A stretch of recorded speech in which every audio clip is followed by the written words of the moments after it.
Hi, this is Teddy, and you're listening to Katie Kalvoda from the AAPI Victory Fund on Two Broads Talking Politics. Get your vaccine.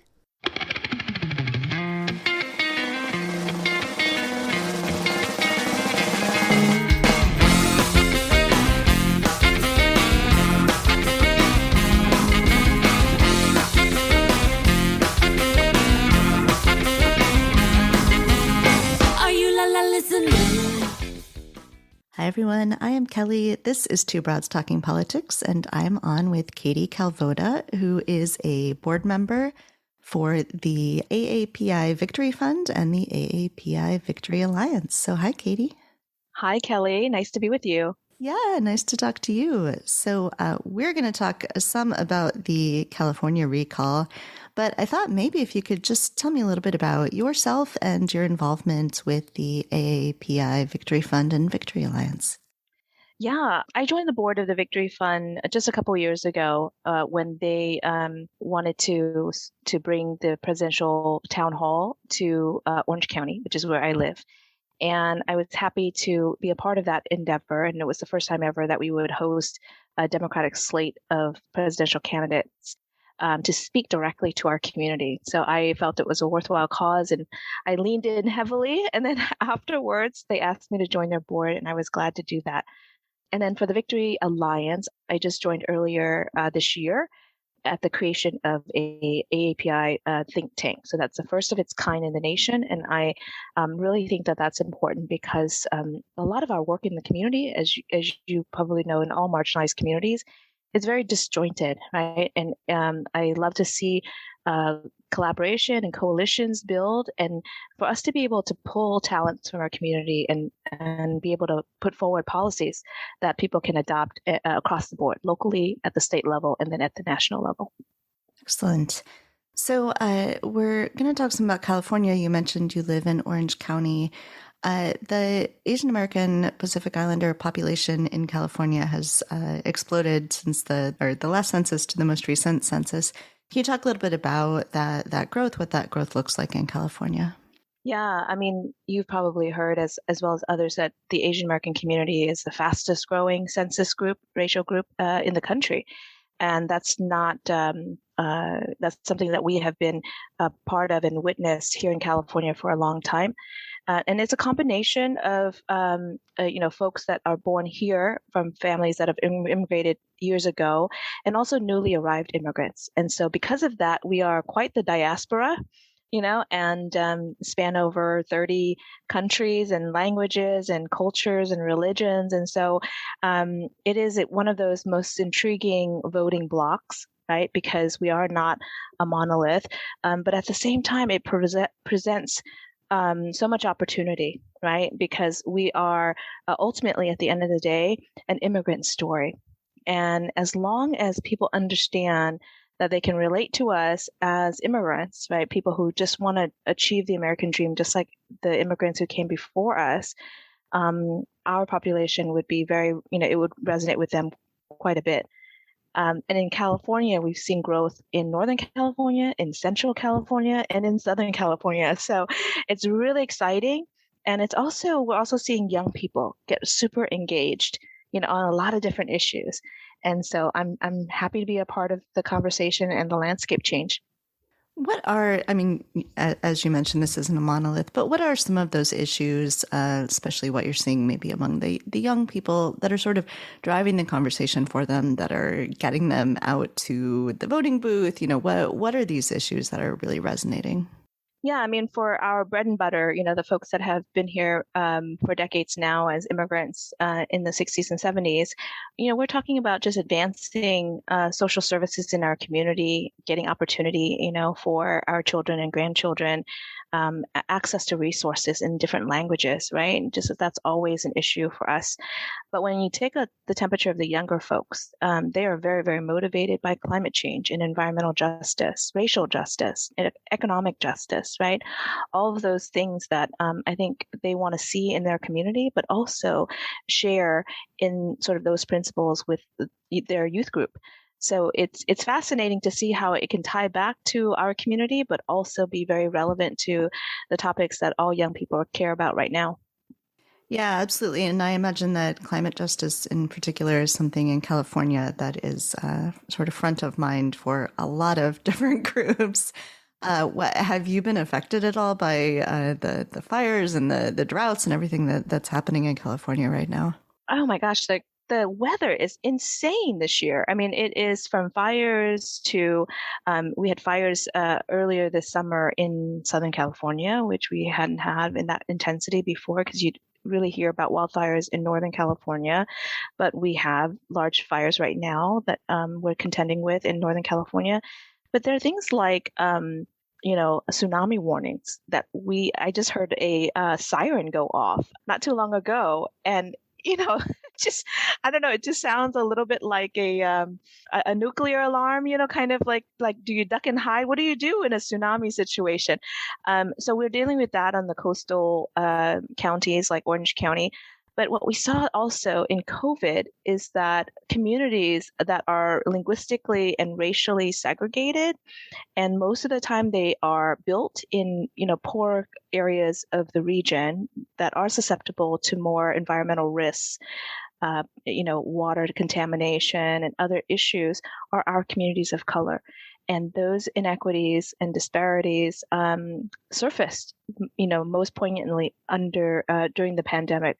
So we're contending with day-to-day stuff like clean water and access to transportation, and being like one community here in Irvine, for example, was built right next to an asphalt factory, and many homeowners there are Asian American. So it's stuff like that we see all around us every day, and in everyday things, zoning laws and such, but also big trends, like fires and tsunamis. And so climate change is here upon us. Yeah, yeah. Ugh. So next Tuesday, September 14th, Governor Gavin Newsom of California is facing a recall election. So let's talk a little bit about what this is, first of all. I have a little bit of insight. I was living in California in 2003 during the last recall election, which was similarly wild. But what is this? What is this mechanism? A lot of states, don't even have this ability to recall the governor. So what's going on here? I mean, this is the craziest thing. First of all, the laws in California is that if the governor is recalled by 50.1% or more, right, plus one, then we have to choose from a slate of candidates that are vying to replace him, and he himself cannot be a candidate, right, to be voted upon. So the Democratic Party or Democratic voters are facing a really tough decision. They're going all in on number one, which is, no on recall. But then in the question number two, who should replace him? Should the recall be successful? We don't have a viable candidate. And that is a difference, a departure from what happened in 2003, because in 2003, we had the recall of Governor Gray Davis, but then also we had the lieutenant governor, right, as an option two. And when politicos analyzed that recall election, they realized that the recall might have been successful because we had a number two, a contender.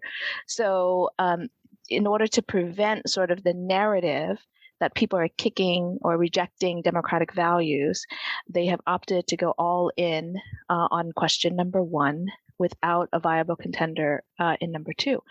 So that's what's happening. And so the Republicans see that as an entree to gain power, sort of a backdoor way of gaining power here in California. But it has so many national ramifications. One, some people have suggested that, let's say, if Dianne Feinstein retires or something happens to her and she is no longer in the Senate, then the governor gets to select and appoint her replacement. So that would change the shift of power in the Senate, as well as a number of other potential vacancies in courts, and other things that are very, very important. And, a lot of times California will set the stage for other states in the country. And so this is vitally important on an optics level, but also pragmatically, because all of the Republican candidates who are vying to take over for the governor will rescind mask mandates, will rescind public health mandates. They will send us back to sort of the days of COVID denial and other things. And it will be very traumatic for us as a state and also for the country, I think, to see California go in that direction. Yeah, yeah. So picking up on what you just said, in 2003, of course, the recall succeeded, and Arnold Schwarzenegger became the governor. And in retrospect, looking back, he was somewhat moderate for a Republican. At least nowadays, it appears that way.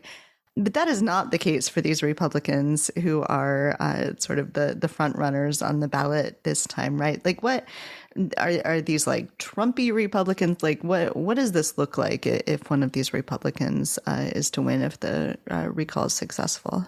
Well, I think the leading contender on the GOP is Larry Elder, and he's a radio talk show host, a very conservative one at that. And he follows very Trumpian values. And he, have said things like it's okay to go back to a $0 minimum wage.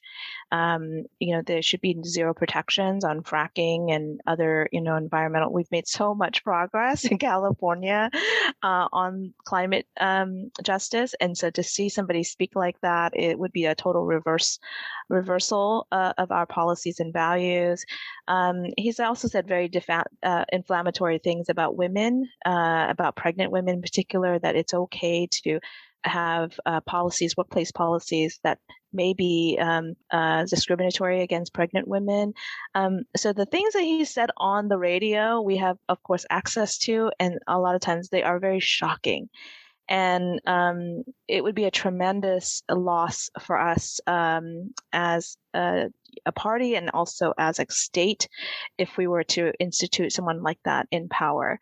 There are other more moderate voices among the slate as well. In fact, the LA Times, the editorial board of the LA Times, said if you had to pick somebody, go with Kevin Faulconer, who was the mayor of San Diego, and he seems to be sort of a more moderate Republican, and he did a work in a town that's quite democratic, so he has some bipartisan chops to lean on.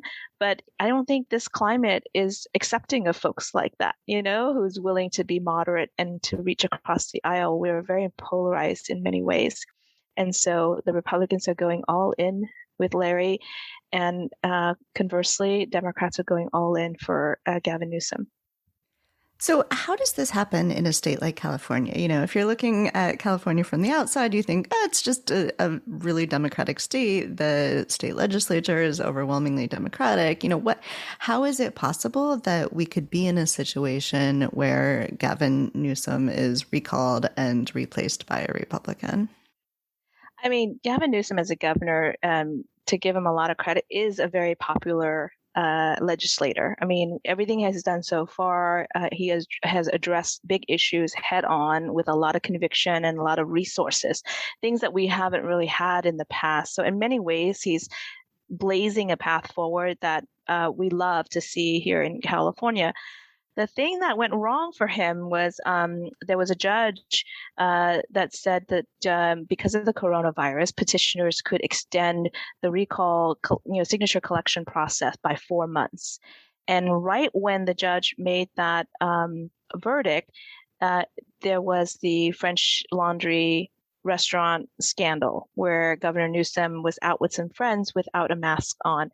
And that was the linchpin. That was the thing that Republicans incited and used again and again against Gavin Newsom to get additional signatures on the recall petition. And that's how he qualified. It qualified for this election. And so because of that, the confluence of events that happened right at the same time, was to the misfortune of Governor Newsom. But it actually made this, became a thing. And so now we have this recall election. And quite honestly, as a resident and taxpayer here, I would much rather spend the money and the time and the energy on solving our problems, at the state level, rather than focusing on a recall election in the middle of a pandemic still, right? And in the middle of seeing our kids go back to school and businesses trying to recover.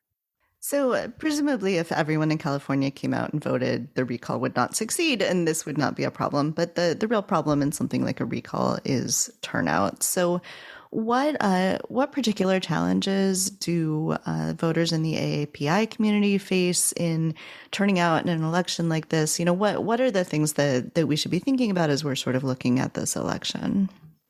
Yeah, AAPI voters have been, so much more engaged since 2020, right? When we really had a massive turnout, record-setting levels across the country, and in particular in areas like Georgia and other places that we've never seen those numbers before. But even in Orange County, every single candidate, AAPI candidate who ran, whether they be Republican or Democrat, won. And so that goes to show you how engaged our community is and also the potential for us to move elections, right? So the problem with this election, as you just, wisely pointed out, is that it's a low turnout recall election, special election. And Governor Newsom, because of the pandemic, has been sort of behind the CEO's desk, managing these issues. And so in a typical form, you'd normally have like 4 to 6 months where candidates are out, talking to voters and engaging voters and telling them about what's going on. But he's been running the fifth largest economy in the world as the CEO of this state, right? So it's different because he hasn't had a chance to connect with voters in that way, right? So for us on the ground and for community members, it's important that we do that on his behalf, right? Talk about the issues that are important to our community. The small business recovery is very important to our community. We were devastated by sort of a two-punch blow, right? We had the pandemic, but we also had this anti-Asian hate, which drastically reduced traffic to our restaurants and businesses and things like that. So recovery is very important. Our kids going back to school is very important. In order for us as small business owners to be able to compete, right, we need our kids to be in school and we need them to be safely in school. And so Governor Newsom would put all of those, procedures in place. And so we can't really afford somebody that would come into office to remove those mandates, those mask mandates and those vaccination mandates.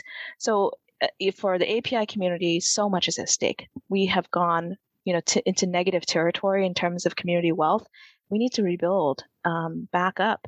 And there's so many other issues like gun violence and climate change and racial justice, racial equity stuff that will pay dividends for our community, but for other communities of color as well over our lifetime. So it's important that we express our views and vote in this election. Yeah. So give us some calls to action then. What would you like? Obviously, listeners in California, you should vote. Yeah. You should make sure everyone you know is voting. What can those of us who are outside California do? Do you have any particular calls to action for people in California? Yeah, I mean, the power of social media is super important in our community. So you never know who you can touch with a post or an affirmation of support. So we would encourage that people talk about the election, talk about what this race is about, and why it's important that laws allowing recall elections like this should be changed. And I think there is a constitutionality lawsuit on the grounds of the current law here, but also to really donate to community organizations that are trying to uplift these communities. It's been a long haul. I mean, just because we saw record turnout in 2020 doesn't mean that it just happened in 2020, that this was a 20-year, 40-year long journey, right? Where we are doing the work, rolling up our sleeves, engaging our community, making sure there's access to all these different languages, right? And so when we talk to voters, we're bringing in 12 different translators and community groups to make that happen. And so we have to have support legislatively for language access. We have to have donor support for community organizations who are trying to do this work on the ground. Well, Katie, thank you so much for joining me. This is super important election. I hope that everyone is tuned in, is talking loudly about it, and making sure that that everyone in California knows what's going on and knows how important it is to go vote. Awesome. Thank you so much. Thank you. Thank you for listening to Two Broads Talking Politics, part of the Dimcast Podcast Network. Our theme song is called Are You Listening off of the album Elephant Shaped Trees by the band Immunuri, and we're using it with permission of the band. Our logo and other original artwork is by Matthew Weflin and was created for use by this podcast. You can contact us at twobroadstalkingpolitics@gmail.com or on Twitter or Facebook at twobroadstalk. You can find all of our episodes at twobroadstalkingpolitics.com or anywhere podcasts are found.